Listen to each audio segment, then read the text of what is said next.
warahmatullahi wabarakatuh. Waalaikumsalam warahmatullahi wabarakatuh. Alhamdulillahilladzi hadana lihada wa ma kunna linahdadiya laula an hadanallah. Asyhadu an la ilaha illallah wahdahu la syarikalah wa asyhadu anna Muhammadan abduhu wa rasuluhu wa la nabiyya wa rasula ba'da. Wa qala Allah ta'ala fil kitabihil karim. A'udzu billahi minasyaitonir rajim.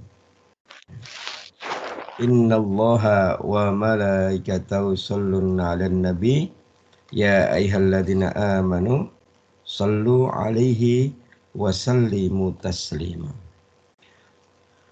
Wa qala aizan innamal mu'minuna alladzina amanu billahi wa rasulihi summa lam yartabu wa jahadu bi amwalihim wa anfusihim fi sabilillah ulaika humus shadiqun.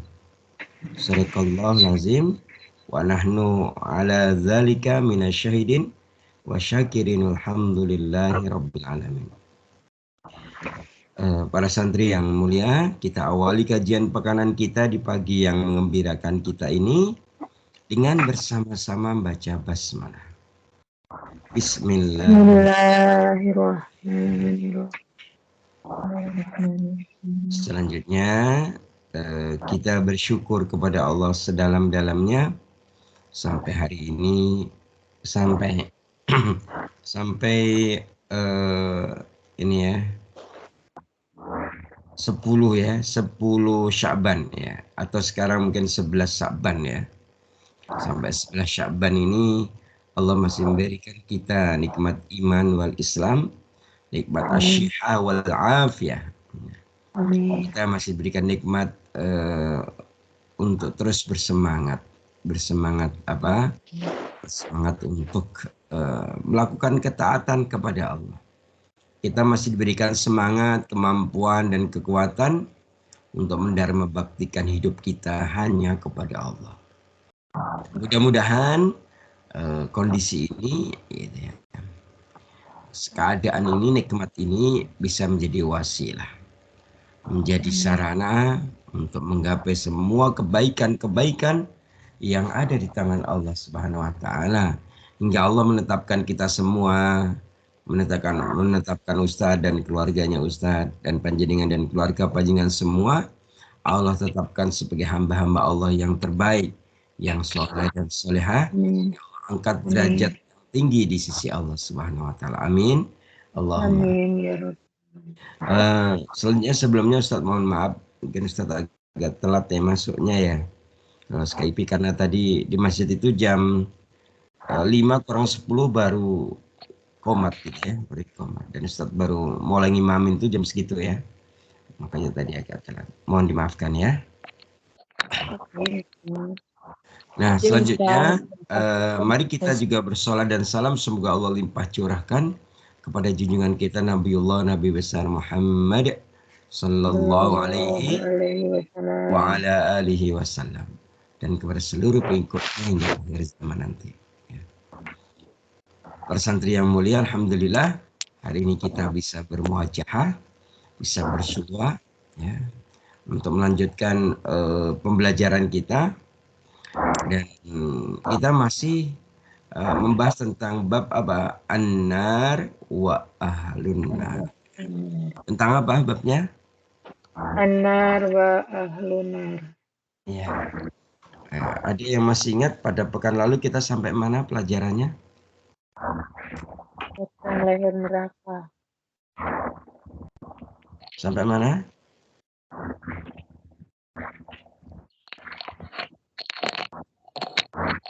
Coba dicek di ini ya, coba diingat-ingat sampai mana kira-kira. Yang mau dibahas sekarang batang leher neraka. Tentang batang leher neraka. Oke, baik ya. Bagus sekali ya. Kita akan masuk ke situ ya. Jadi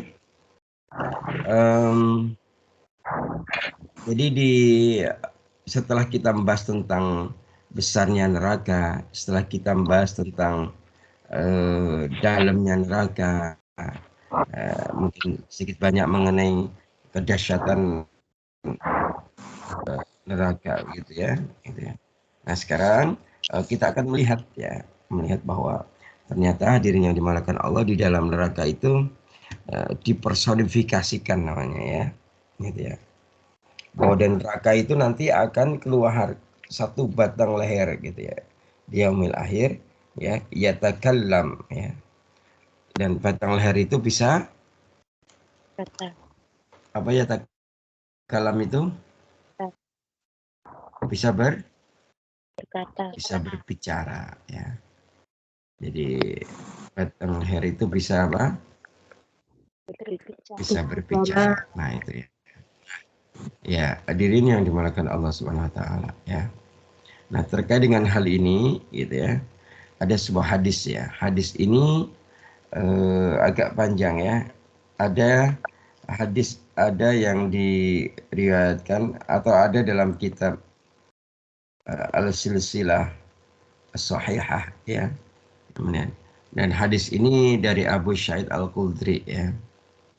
Kemudian ada juga selain di kitab Al-Silsilah As-Sahihah hadis tentang batang leher neraka ini juga terdapat dalam hadis riwayat Ahmad dalam kitab Al-Musnad ya.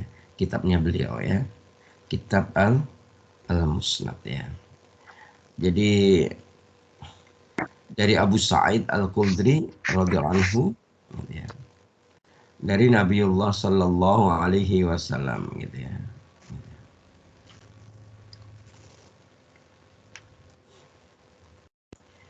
Nabi sallallahu alaihi wasallam bersabda, yakhruju unuk. Gitu. Unuk ya. Akan keluar unuk. Unuk itu apa? Unukun apa? Unuk apa? Leher. Ya.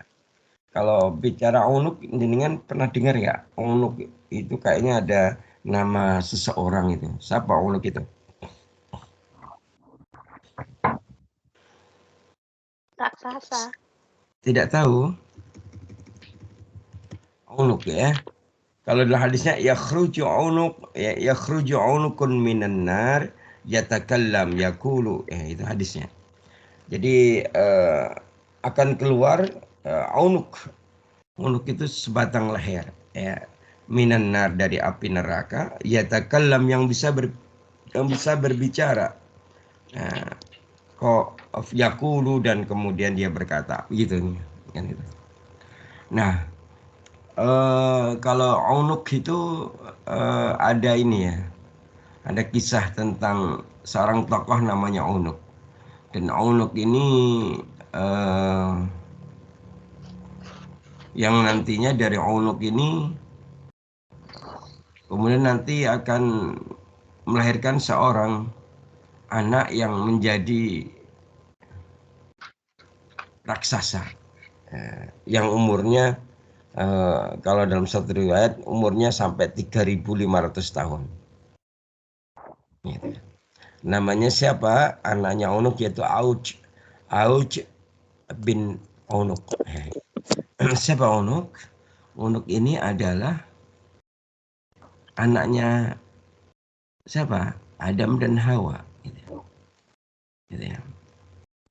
Jadi ketika Nabi Adam dan Hawa sudah ketemu di Jabal Rahmah, maka setelah terpisah sekian puluh bahkan sekian ratus tahun, kemudian mereka akan apa?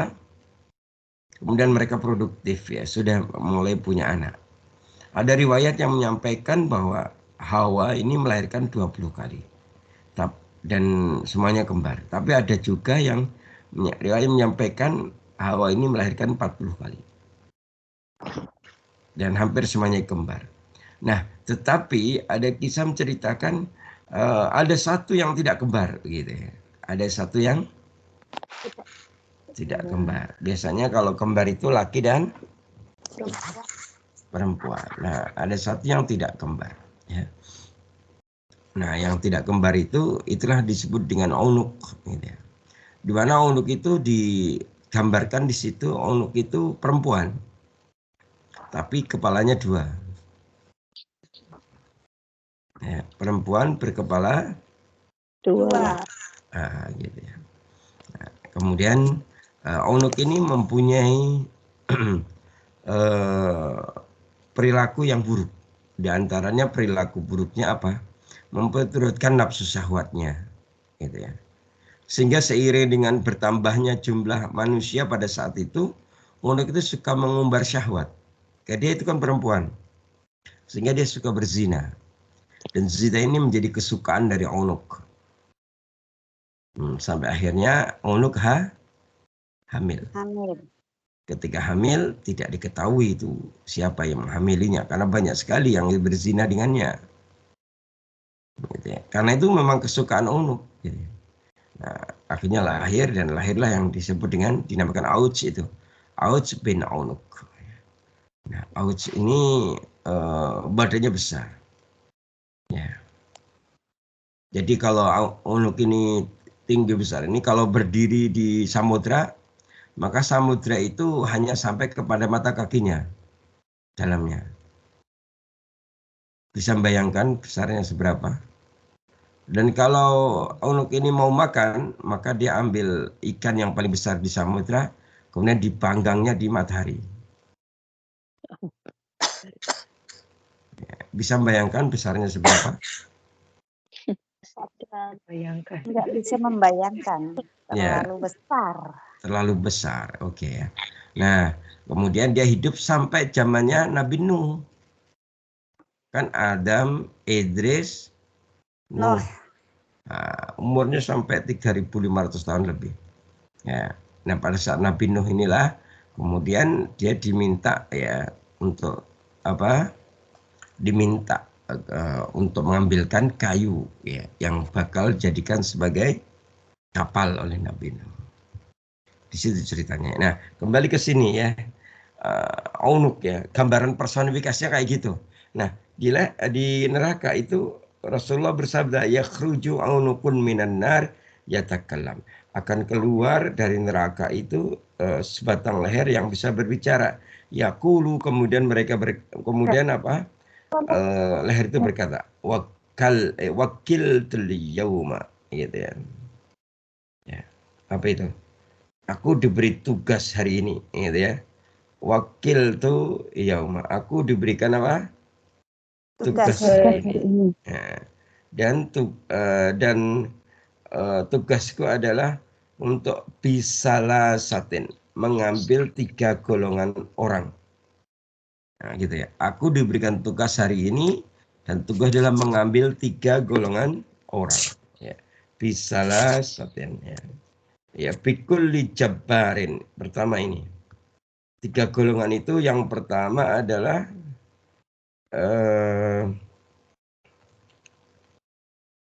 bikulli jabbarin apa artinya?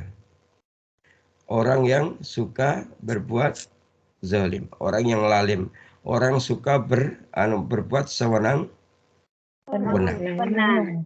Ya, kalau orangnya sewenang-wenang itu bahasa Jawanya apa? Sama beda lagi itu. Sewenang-wenang itu kalau sekarang BDW itu bisa nggak merugikan orang lain. Tapi kalau sewenang-wenang itu kan dia itu menindas. Oh iya betul ya. Ya, mentang-mentang dia kaya dia menindas yang miskin, mentang-mentang dia berkuasa dia menindas rakyat kecil. Nah, jadi kayak gitu ya. Itu diambil, itu yang pertama. Yang kedua apa? Wabiman ja'ala ma'allahi ilahan akhar ya. Kemudian yang berikutnya adalah orang yang menjadikan sesembahan lain selain Allah gitu ya. Jadi orang yang menjadikan sesembahan yang lain selain gitu ya. Jadi kalau kalimatnya wabiman ja'ala ma'allah ilahan akhar. Jadi dia menjadikan ma'allah, menjadikan sesuatu yang sama dengan Allah. Dia menyembah Allah tapi juga menyembah selain Allah. Bahasanya apa itu? Syirik. Syirik atau orangnya namanya?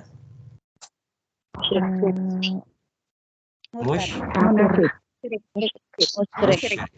Musyrik. Orang yang syirik itu musyrik. Ya. Nah, kemudian yang ketiga adalah yang ketiga fayang tawi alaihim. Ya.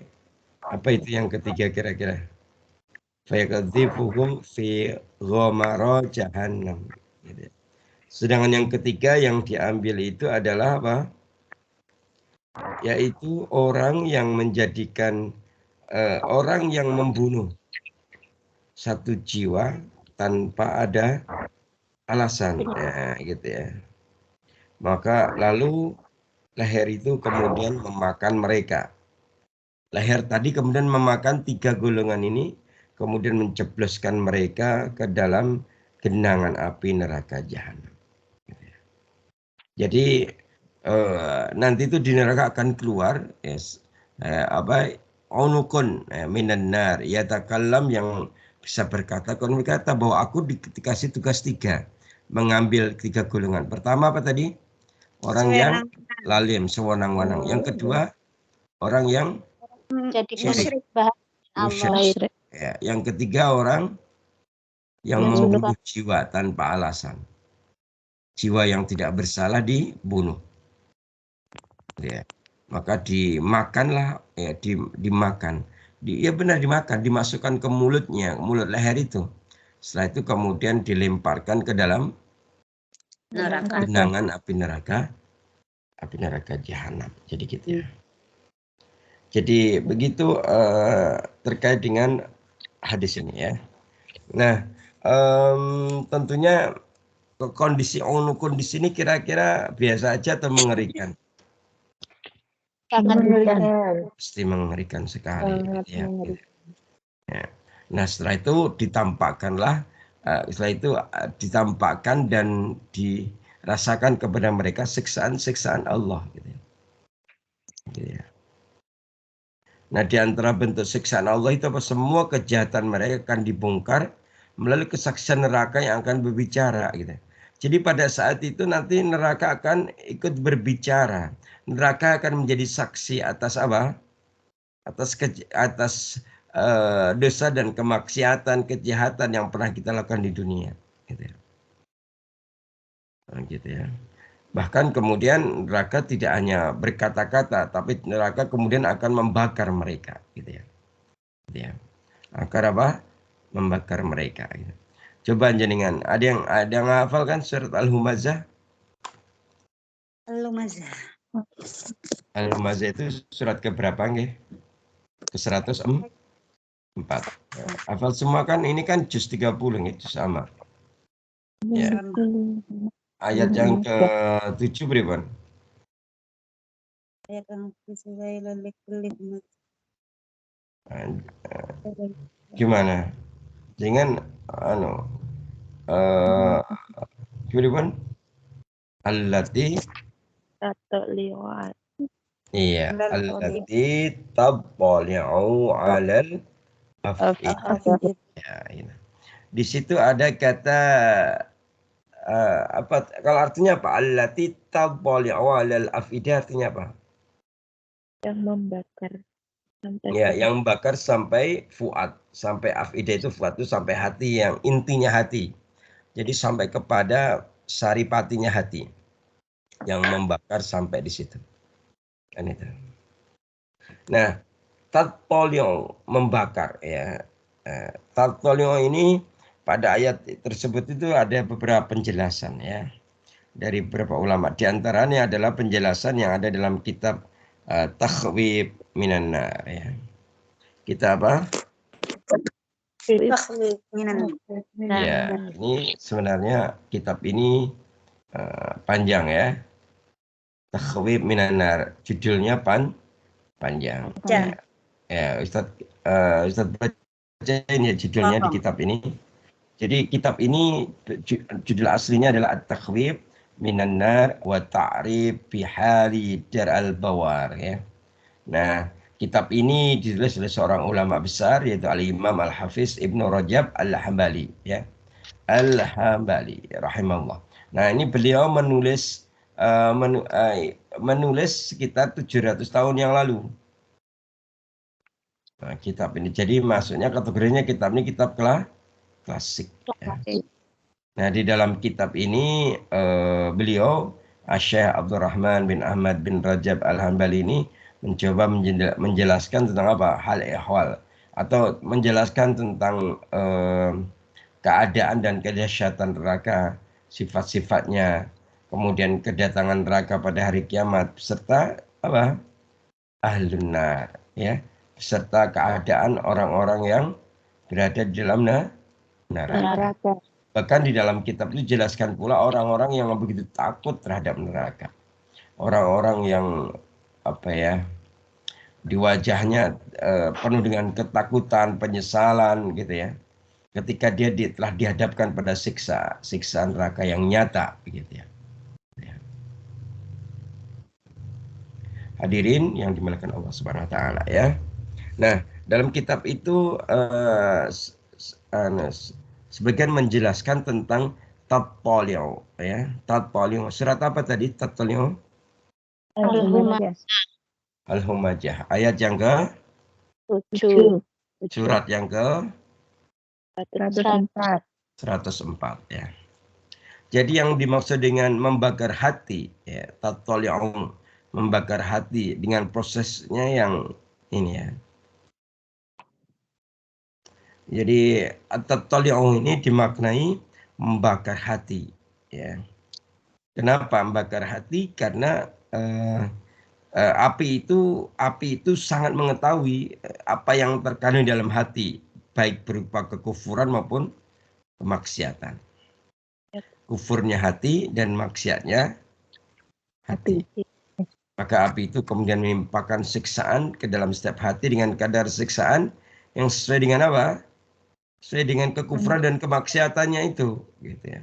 Nah, dan tentunya semua terjadi atas perintah Allah, kekuasaan Allah Subhanahu wa taala. Gitu. Maka dalam kitab itu ada seorang sahabat namanya Ubadah bin Samit. Ya, kemudian ada Ka'ab radhiyallahu anhu gitu ya.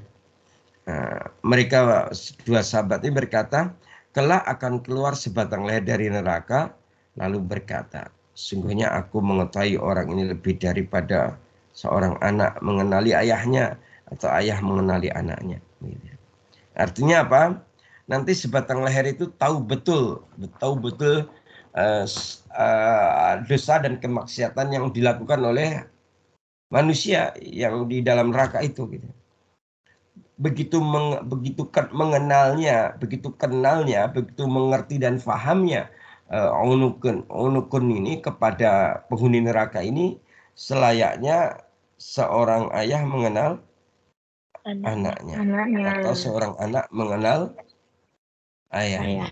Begitu mengerti, oh ini orang jahat nih, orang suka maksiat nih, ini pendosa gitu, orang begitu, jadi sangat mengetahui gitu, begitu paham gitu ya, gitu. Itu penjelasan pertama. Tattali'u, penjelasan kedua adalah bahwa api itu akan menembus ke dalam hatinya, kemudian membakarnya bersamaan dengan apa? Terbakarnya jasad yang luar, gitu ya. Tattali'u itu api itu akan menembus, akan membakar hatinya, kemudian bersama dengan terbakarnya jasadnya, jasad di luar. Hal ini memang menunjukkan ya, atau mengisyaratkan ya, betapa dahsyatnya dan panasnya pengaruh yang ditimbulkan oleh api neraka. Kemudian penjelasan yang ketiga di dalam kitab ini adalah sungguhnya ya unukun tadi apa? Leher. Ya, yang unukun minan nar yatakallam ya. Sebatang leher yang keluar dari neraka yang bisa berbicara tadi, bisa melihat dan menyaksikan sebagai layaknya makhluk hidup yang bisa melihat dan menyaksikan. Jadi mereka bisa melihat dan menyaksikan, bahkan sampai ketika masih di dunia. Ketika kita masih di dunia, mereka bisa melihat kita. Mereka melihat dan menyaksikan. Dalilnya mana? Surat Asy-Syaffat ayat 55. Coba dibuka. Surat As-Saffat. Surat ke berapa As-Saffat itu? Surat ke 37 ya.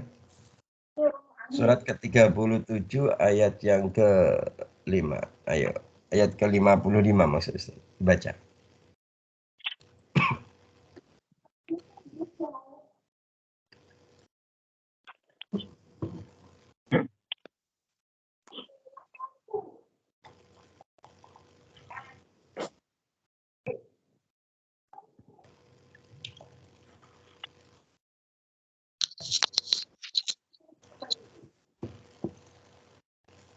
A'udzu billahi minasyaitonir rajim.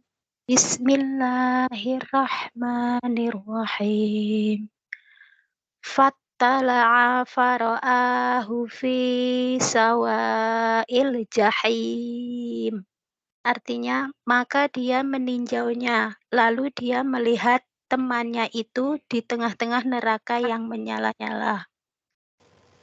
Ya. Allahumma arhamna bil Quran ya. Sudah jelasnya di situ ya. Oke, baik. Ustaz pikir cukup mengenai uluk ya. Sebatang leher yang keluar dari apa? Dari neraka yang bisa berbicara ya. Nah, berikutnya kita akan bahas ya. Ya. Di antaranya adalah tentang kondisi neraka. Jadi di neraka itu ketika seorang itu sudah neraka, maka neraka itu kondisinya adalah orang yang di neraka itu kondisinya khulud ya. Ada yang tahu apa itu khulud?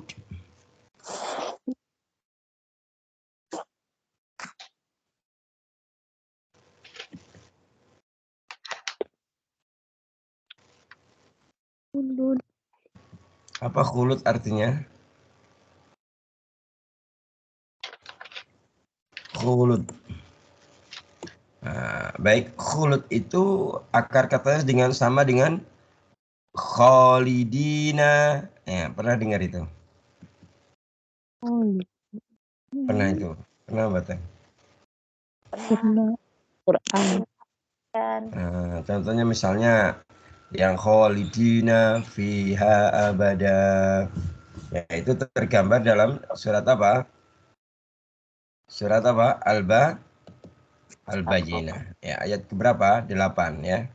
Bagaimana lengkapnya? Jazaa'uhum. Lanjutkan. Inda bihim Terus. al-sad.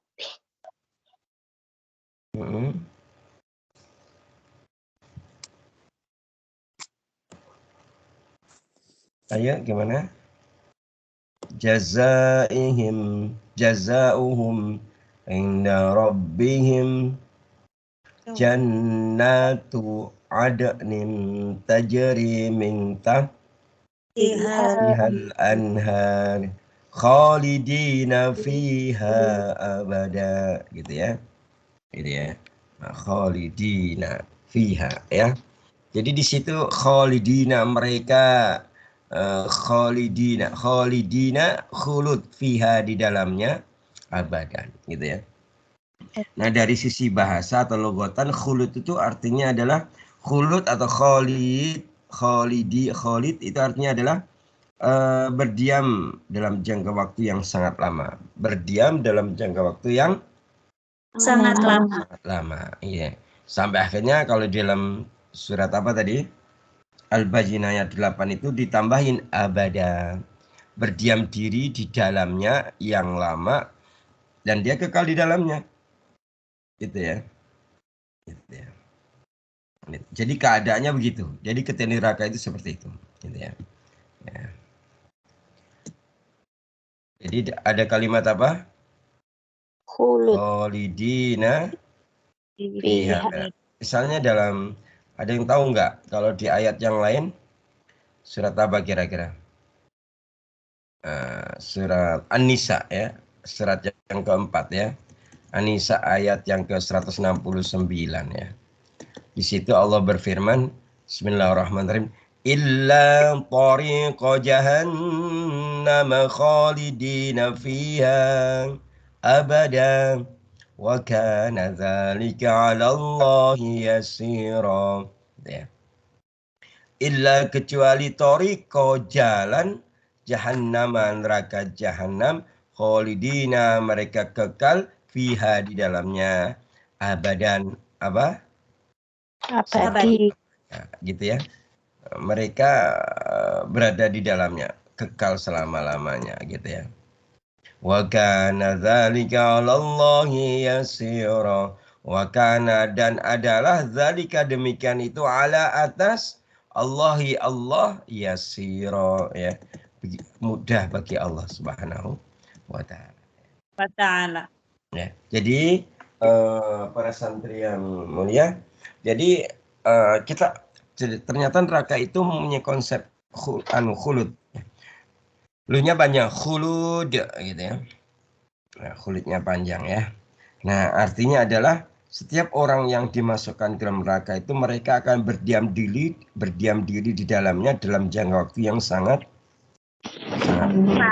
ya.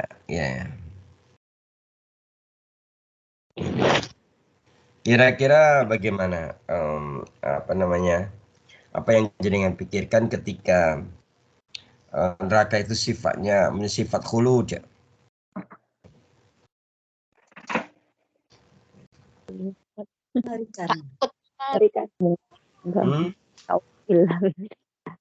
Ya. Sangat mengerikan sekali. Ya, takut, mengerikan. Apalagi ya.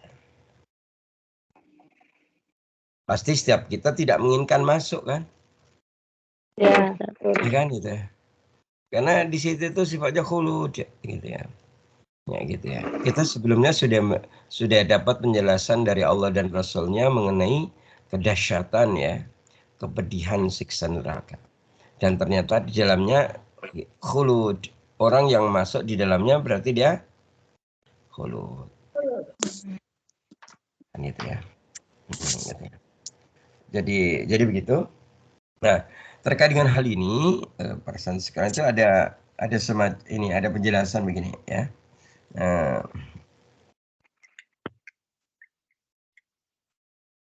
Gitu ya. Artinya ada deskripsi atau analogi atau perumpamaan untuk menjelaskan sifat an-nar yang apa tadi sifatnya? Khulud. Ya, khulud ya. Khulud. Jadi begini, misalnya nih,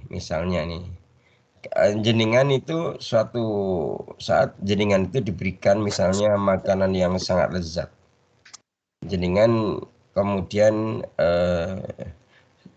suruh disiapkan tempat tinggal sebuah istana yang paling mewah, paling megah, paling indah. Kemudian berada di belahan bumi yang paling indah. Ya, ketika jenengan berada di situ, kemudian dikatakan kepada orang yang tinggal di situ, nanti 1 bulan lagi kamu nanti ada orang yang akan membunuh, yang akan datang kepadamu dan akan membunuh. Kira-kira Pak jenengan gimana?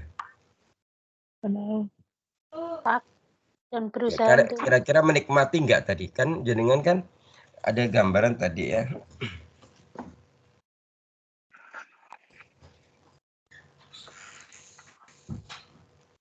Jadi ada gambaran jika misalnya jenengan itu diberikan makanan-makanan yang lezat. Setelah itu jenengan disiapkan tempat tinggal yang enak, istana yang paling mewah dan di dalamnya banyak sekali pelayan-pelayan yang siap melayani. Kemudian berada di sebuah tempat di belahan bumi yang sangat indah. Ketika disediakan fasilitas yang demikian menyenangkan ini, kemudian dikatakan kepadanya, 1 bulan lagi bakal dibunuh orang. Kira-kira gimana? takut dan tidak bisa menikmati keindahan. Iya. Kira-kira selain tidak bisa nikmati dia apa? Takut, khawatir kan gitu tak? Dan itu. Oke. Jadi kan kalau suruh memilih itu mau nggak kira-kira? Tidak. Oh, tidak mau. Oke, baik. Kemudian ada gambaran yang kedua ya. Dan ini menjadi pilihan yang kedua. Apa pilihan yang kedua? Hiduplah di rumah yang sederhana. Hiduplah di negeri walaupun yang paling miskin. Hiduplah walaupun dalam kondisi yang paling sulit. Tetapi engkau akan hidup dalam jangka waktu yang bertahun-tahun. Kalau pertama tadi hidup di tempat yang mewah, tapi 1 bulan mati. Kemudian pilihan kedua hidup di rumah sederhana, di negeri yang paling miskin, kondisi yang paling sulit. Ya. Tapi akan hidup, ya, orang itu akan hidup dalam jangka yang sangat lama. Jadi kan pilihan yang mana? Kedua. Yang kedua. Yang Berarti ketiga. kalau pilih yang kedua siap menderita, tapi hidupnya lama. Pilihan ketiga. Sayangnya tidak ada pilihan ketiga. Hidupnya lama dalam kondisi nyaman, bahagia. Nggak ada ya? Itulah gambarannya. Ya. Artinya ini kalau orang Jawa bilang, kalau bahasa Indonesianya ini adalah semacam apa ya, perumpamaan gitu ya. Kalau perumpamaan itu bahasa Jawanya apa? Contoh. Jawa, Bu. Jadi kan orang Jawa toh. Istilahnya apa nih? Kayak gini. Menggambarkan sesuatu itu apa? Contoh. Bahasa Jawa. Ya kan? Ya. Pomo. Umpamane. Iya, umpamane. Atau tadi ada yang bilang sanepo. Iya. Sanepo itu kan gambaran. Nggih? Wasi malakama, Ustadz. Iya. Jadi kan berarti kalau si malakama nggak pilih dua-duanya dong. Nggak mau dua-dua. Ya. Padahal kalau dalam hal ini jenengan itu suruh memilih. Jenengan maksudnya begini. Nah, ini ada penjelasan lagi di kitab ini. Ketika jenengan milih pertama, itu berarti jenengan apa? Memilih kemewahan Dunia. Maka Allah akan memberikan semua terkait dengan dunia. Maka jenengan akan melihat kepadanya, oh dia mendapatkan semua kelezatan dunia. Tapi dunia ini kan, ya kalau Nabi menyampaikan apa? Sementara. Ina ila sab'ina, ya 60 sampai 70 tahun. Ya, jadi cuma sebentar. Setelah itu dia akan menderita selama-lamanya. Gitu ya. Sedangkan pilihan kedua ini berarti dia itu seperti yang disampaikan oleh Rasulullah gitu ya. Bahwa dunia ini bagi orang kafir, orang mukmin seperti penjara. Bagi orang kafir seperti Surga. surga gitu kan. Jadi dunia ini seperti surga bagi orang kafir. Ya. Dan penjara bagi orang Mukmin. gitu. Nah, gitu. Yang kedua aja lah, Ustadz. Enakan yang kedua, Ustadz. Gitu, jadi kan tidak ada pilihan. Jadi kalau bicara wayang lakonnya itu gitu deh, nggak ada pilihan. Lakonnya itu ya, gitu ya. Tidak ada tidak ada apa pilihan gitu ya. Ada lakon karena gitu ya. Bagaimana itu Rasulullah gimana sabdanya? Ad-dunya sajidul mukmin, ya. Ad-dunya sijnul mukmin, apa itu? Dunia itu penjara bagi orang mukmin, ya. Wa jannatul kafir, dan surga bagi orang kafir kan. Nah, gambaran tadi ini seperti yang digambarkan dalam kitab ini. Ya. Yang ya kita dapat kemewahan. Dia itu rumahnya banyak, dia senang makanannya enak-enak gitu ya, duitnya banyak gitu ya. Tapi cuma bentar gitu. Maka kita jangan ngiri kalau ngelihat orang kafir tuh, ya Allah duitnya akeh men yo yo, gampang men yang golek duit yo. Gitu ya. Wah, rumahnya, mobilnya gitu ya. Kita nggak usah silau lah.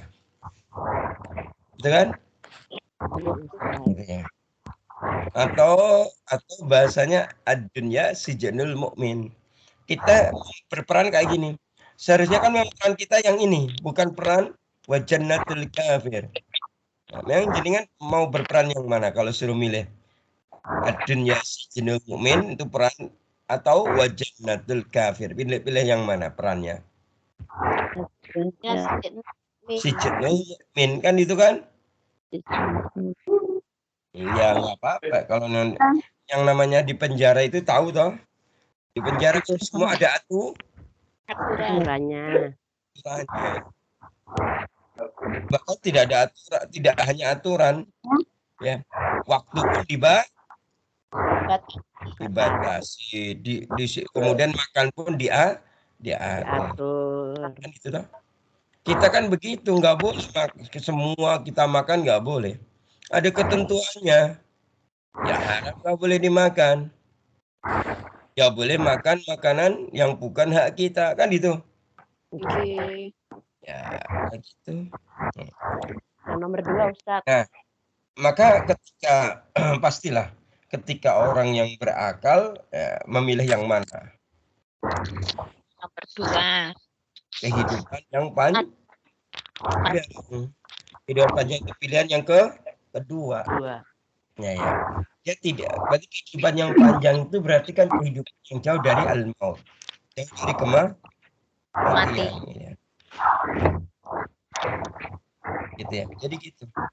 Maka dalam kitab ini dikasihkan perumpamaan juga, seandainya orang yang lalai dan tenggelam dalam lautan nafsu menggunakan akalnya, pasti dia akan menyadari gitu ya, bahwa yang namanya kematian itu akan menghapus, melenyapkan semua kelezatan yang dia rasakan terkait kelezatan dunia. Ya, jadi gitu. Nah, setelah itu para api neraka akan menunggunya, kan itu. Ya. Coba jenengan pilih yang mana? Dia mendapatkan kebahagiaan tetapi setelah kematiannya menunggu berbagai hukuman dan siksaan, atau jenengan hidup sesuai dengan ketetapan Allah dengan menyempurnakan ikhtiar gitu ya, tapi menunggu berbagai hadiah dari Allah gitu ya, berbagai hadiah dan pahala dari Allah. Jenengan pilih yang mana? Hidup sesuai ketetapan Allah. Maka apapun yang hari ini terjadi ya yuk kita syukuri. Bersyukur kita tuh kayak gini gitu loh. Oke. Maksudnya maksudnya kita kalau mau biar bersyukur, lihatlah. Bisa lihat bos dengan dilihat tuh. Bosku duitnya kayak dilihat tok wae, dalam konteks apa? Jangan sampai memunculkan aku pengen seperti dia, gitu kan ya? Yang dimunculkan aku pengen bukan seperti dia, tapi seperti Ketetapan Allah. Ya maksudnya kalau pengen kaya ya kayanya Rasulullah, kayanya Abu Bakar, kayanya Utsman, kayanya Abdurrahman bin Auf, begitu. Gitu. Betul atau betul? Betul, Ustaz. Ya. Maka ketika ada pilihan ini memang akhirnya kita itu memahami bahwa pilihan itu akhirnya nanti sampai kepada pertimbangan sungguh bahwa ketika sudah di neraka itu tidak ada siksaan. Tidak ada siksaan yang lebih berat daripada neraka itu. Gitu ya. Siksaan bagi mereka ketika di dunia itu tahu betul tentang bagaimana neraka, tetapi kemudian dia tidak sadar, kemudian dia berlari kepadanya. Gitu ya. Bahkan gitu ya, dia tahu bahwa kalau dari masuk neraka itu sudah tidak lagi jalan untuk keluar. Nggak bisa dia memikirkan aku mau keluar nanti melarikan diri, ya, gitu ya. Dan kemarin pertemuan yang lampau sudah kita ini, bahwa neraka itu ada berapa? 70.000 rantai. Ada 70.000 tali rantai. Dan setiap satu tali rantai dibawa oleh 70.000 malaikat. Dan malaikat itu besarnya luar biasa, besar-besar. Gitu ya. Bagaimana kita melarikan diri? Padahal malaikat itu semua di situ perangainya apa? Kasar. Nggak ada yang lembut kalau neraka itu. Nggak ada yang bilang, wahai hamba Allah yang berdosa. Tidak gitu. Pasti suaranya tinggi. Hai pendosa. Gitu. Apa ada di neraka? Wahai. Oh, nggak ada. Gitu. Jadi kita sudah tidak ada lagi kesempatan. Jika seorang itu masuk ke dalamnya, dia tidak punya lagi ada kesempatan untuk mencoba-coba melarikan diri dari dalamnya. Gitu. Dan begitu seterusnya. Ya. Jadi penghuni neraka tidak memiliki harapan lagi ketika sudah dia masuk di dalam, gitu ya. Gitu ya. Bahkan hadirin sekalian, namanya kitab tadi apa kitabnya tadi?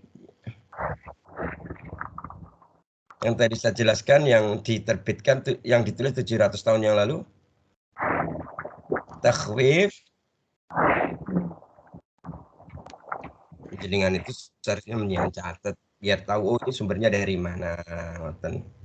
Takhwif minan nar wa ta'rif bihalidar al-bawah, gitu ya.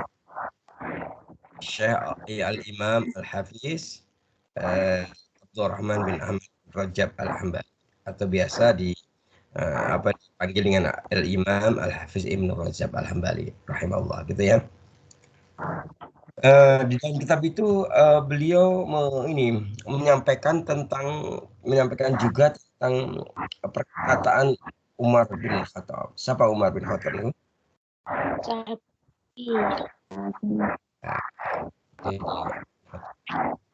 Jadi dalam kitab ini diceritakan ya, satu hari ya Khalifah Umar bin Khattab, Khalifah atau Amirul Mukminin Umar bin Khattab lagi melakukan perjalanan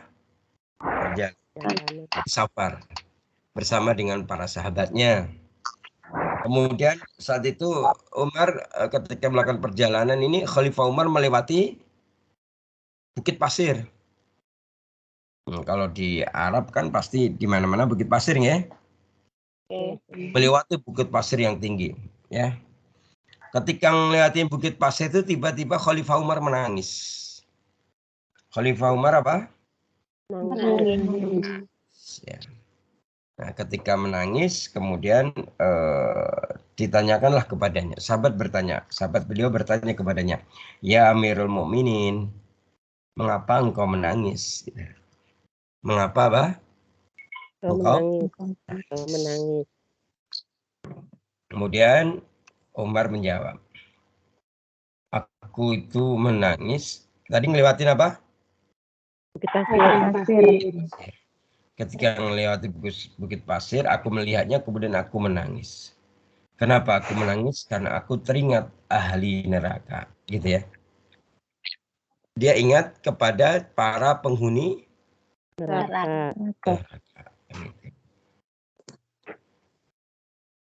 Kemudian Umar melanjutkan, seandainya kekekalan mereka di dalam neraka diukur dengan jumlah butiran pasir itu, jumlah butiran pasir di mana? Di bukit pasir itu. Saya mereka masih memiliki harapan. Padahal butir pasir yang di bukit pasir itu banyak apa sedikit nggih? Banyak. Jangan bisa menghitung kan? Tidak. Jangan sebukit lah, jangan ambil segenggam jangan hitung itu. Sakit banget. Sakit itu. Maka Umar mengatakan seandainya kekekalan neraka bagi penghuninya itu ya sejumlah atau diukur dengan jumlah butiran pasir itu, maka gitu ya, misalnya mereka masih memiliki harapan.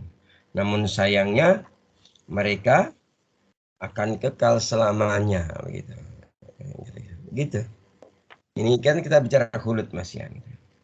Sehingga kenyataan ini membuat orang-orang soleh, terutama generasi pertama ya, salafus saleh, generasi sahabat itu, mereka itu melihat kenyataan dahsyatnya neraka itu, mereka sering tidak bisa tidur.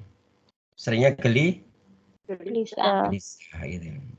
Maka di kitab yang ada kitab yang lain namanya Asy-Syifah As-Saffah. Pernah dengar kitab ini? Belum Ustaz. Ini ada di depan Ustaz ini. Kitab Asy-Syifah As-Saffah.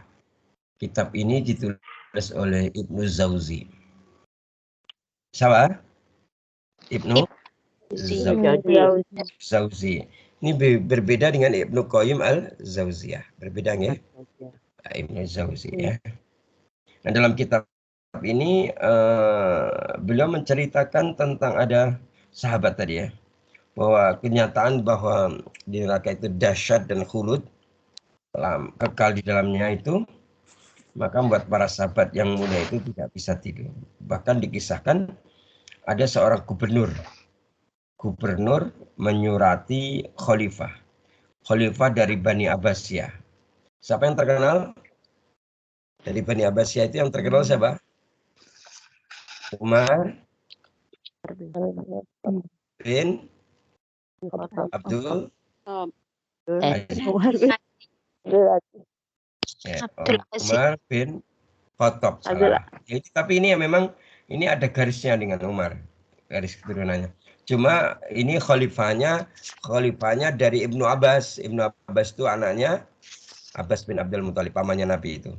Dari Ibnu Abbas ini akhirnya garisnya menjadi khalifahan Abbasiyah. Soalnya kan ada dua itu khalifahnya, Abbasiyah dan satunya apa?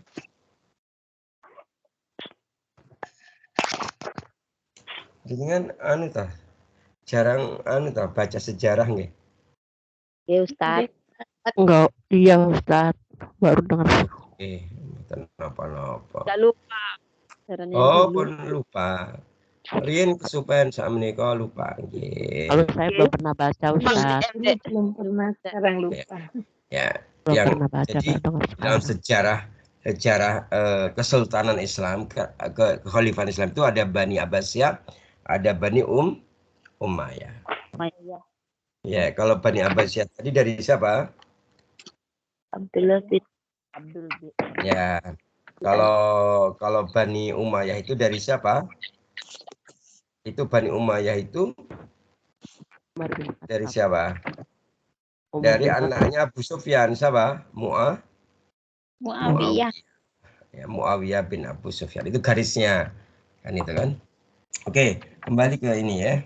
Jadi ada seorang gubernur menyurati Khalifah Umar bin Abdul Aziz. Nah, saat itu gubernur ini lagi curhat, menyampaikan keluhan-keluhannya. Ya berat ya, ternyata tidak gampang ya jadi gubernur gitu. Dia curhat.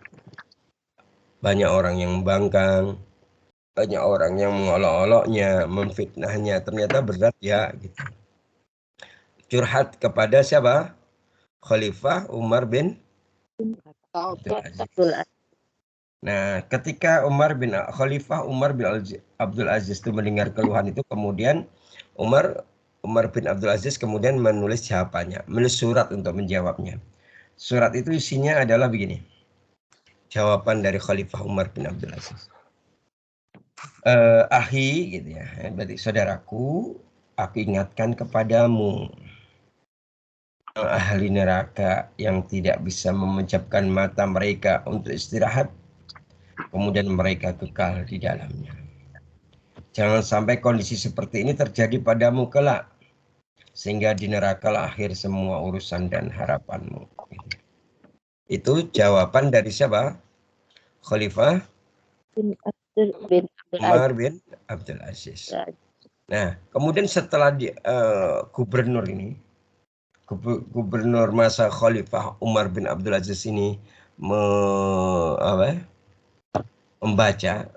apa? Suratnya dari Umar bin Abdul Aziz. Ya, Umar bin Abdul Aziz, kemudian gubernur itu berangkat. Nah, akhirnya dia berangkat. Dia berangkat menuju tempat khalifah. Dia bergegas, dia berkemas-kemas dan segera melakukan safar. Dia berangkat menuju kediaman tempat Khalifah Umar bin Abdul Aziz. Kemudian setelah ketemu siapa? Khalifah Umar bin Abdul Aziz. Kemudian Khalifah Umar bin Abdul Aziz bertanya. Pertanyaannya, apa yang membawamu datang ke sini? Gitu ya. Kenapa kamu datang ke sini? Gitu ya. Kemudian gubernur itu menjawab, ya Tuanku, suratmu telah aku baca. Dan sungguh suratmu telah menyadarkan hatiku. Ya. Maka aku tidak akan menjadi gubernur lagi selamanya sampai aku menemui Allah. Gitu ya. Artinya apa? Ketika datang ke situ, aku tidak akan menjadi gubernur lagi selamanya sampai aku menemui Allah. Ketika datang ke khalifah, dia itu merasa tidak mampu.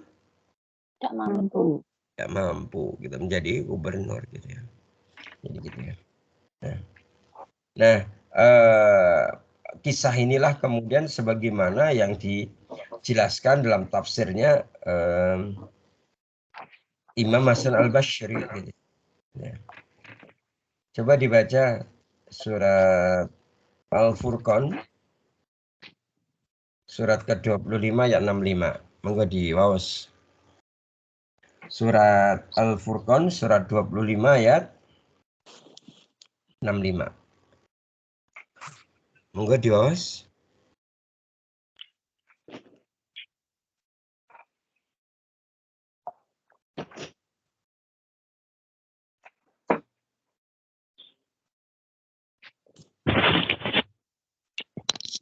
A'udzu billahi minasyaitonir rajim. Bismillahirrahmanirrahim. Walladzina yaquluna rabbana srif 'anna 'adzaba jahannam. Inna 'adzabaha kana gharama. Ya, dibaca. Artinya, dan orang-orang yang berkata, ya Tuhan kami, jauhkanlah azab jahanam dari kami. Karena sesungguhnya azabnya itu membuat kebinasaan yang kekal. Allahumma Allahumma bil Quran. Perhatikan diri sekalian. Ini sebenarnya apa? Doa. Agar terhindar dari azab neraka. Maka Ustadz anjurkan panjenengan semua hafalin doa ini dan bacalah ketika dengan berdoa setelah sholat. Gimana bunyinya? Rabbana srif anna adzaba jahannama inna adzabaha kana gharama gitu ya. Ya, jadi gitu ya. Nah, ayat ini kemudian ditafsirkan oleh Imam Hasan Al-Basri, seorang ulama tabi'in generasi yang ketiga. Ya. Di mana beliau mengatakan di situ ada kata apa? Gharama. Apa gharama nih, Bu? Kekal. Jadi gharama itu karena gharama ya. Binasaan yang kekal ya. Gitu ya. Nah, Imam Al-Hasan Al-Basri tadi menafsirkan kata al-gharama itu apa? Yaitu gharama itu yang tidak berpisah dengan kekasihnya. Artinya kalau gharama itu seperti ini, seolah-olah seperti pasangan kekasih. Gitu ya. Pasangan kekasih itu siapa kekasihnya? Ya. Antara ahli neraka dan siksaannya. Itu sepasang kekasih. Maka disebut dengan al-gharam. Gitu kan.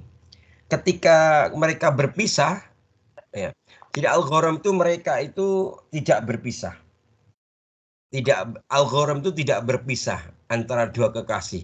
Dua kekasih itu kalau manusia itu ya enak lah, gitu ya.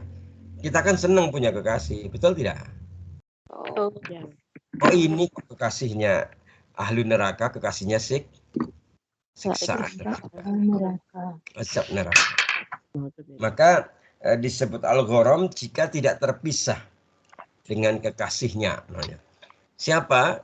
Ahli neraka tidak terpisah dengan siksa azab siksaannya. Jika terpisah namanya la gharam. Jadi jenengan itu bukan lagi menjadi sepasang kekasih dengan si doi. Kalau terpisah gitu ya. Kalau masih sepasang kekasih namanya gharam. Kalau sudah terpisah namanya la gharam. Nah, pertanyaan jenengan itu gharam atau la gharam sekarang? La gharam, Ustaz. La gharam, masalah. Tegas dan cadas menatawi. Saya itu la gharam gitu ya. Nah, yang lainnya masa la gharam juga. La gharam. Masya Allah. Ya, Mas. Kita lanjutkan ya. Jadi sampai di situ ya. Nah, tadi keterangannya siapa? Imam Hasan Al-Basri tadi tertuang dalam kitab Az-Zuhud ya. Kitab apa? Az-Zuhud yang ditulis oleh ulama besar kita yaitu Ibnu Mubarak ya. Ibnu Mubarak ya. Baik hadirin yang dimuliakan Allah Subhanahu wa taala, semoga kita itu menjadi gharam, tapi gharam yang baik, gharam yang indah. Misalnya kita menjadi kekasihnya Allah. Allah mencintai kita dan kita mencintai Allah. Begitu ya?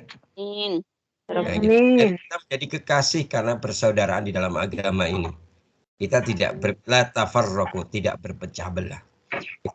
Kita itu bersama-sama berpegang teguh kepada agama Allah ini, maka disebut gharam juga. Kalau kita itu udah berpisah, kita sudah di antara salah satu di antara kita kok udah keluar dari agama, keluar dari tali agama ini, namanya gharam. Gitu ya. Nah, gitu ya. Jenengan sukanya gharam atau la gharam?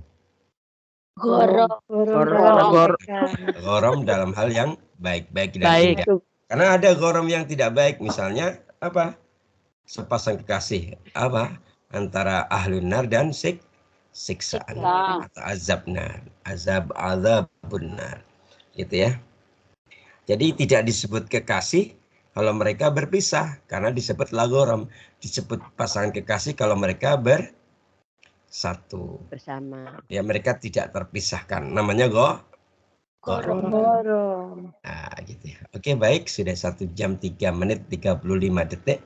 Mungkin begitu untuk pelajaran kita hari ini. Ya. Minta doanya, ya, insya Allah malam ini setelah nanti berangkat menuju rumahnya Bu Muji ya. Hari ini hadir kayaknya Bu Muji. Ya, Lumajang ya. Minta doanya mudah-mudahan. Oh ya Ustaz, mudah-mudahan dilancarkan acara. Bu Muji hadir nih? Hadir, Oh, ada Bu Muji. Bu Muji jangan lupa nanti teman-teman yang di sana dihadirkan, kemudian kita kalau misalnya nanti ada kesempatan kita kajian. Kumpulkan santri yang ada, kemudian kita kajian. Begitu ya Bu Muji ya? Insya Allah. Oke. Baik, kalau begitu mungkin demikian. Wallahu ta'ala alam, mudah-mudahan ada manfaatnya. Kita akhiri dengan hamdalah dan doa kafaratul majelis. Alhamdulillah. Allahumma wa bihamdika asyhadu an la ilaha illa anta astaghfiruka wa atubu ilaik. Wassalamualaikum warahmatullahi wabarakatuh. Waalaikumsalam warahmatullahi wabarakatuh, Ustaz. Semoga Ustaz